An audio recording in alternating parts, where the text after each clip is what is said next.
How to recover Monopoly Go account. Hello guys and welcome back to the channel. In today's video, we will be looking at how we can recover the Monopoly Go account. However, you can only do so if your account is connected to Facebook or Apple. No guest accounts can be recovered. Do follow my steps if your account is connected to Facebook or Apple. Click on the menu button and then look for the app settings.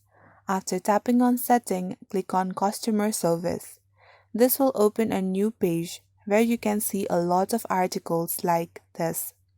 Out of all these articles, you need to click on how I can contact customer support. Once the page is open, go to the bottom of the page where you can see the Chat with Us option. Then click on that Chat with Us option. This will open an inbox kind of thing in where you can explain what the problem is to the agent. Here, you need to explain what the issue is. Tell the agent that you want to recover the account. Follow the instruction given by the agent and talk to them back and forth. Provide the email or other things that the agent asks.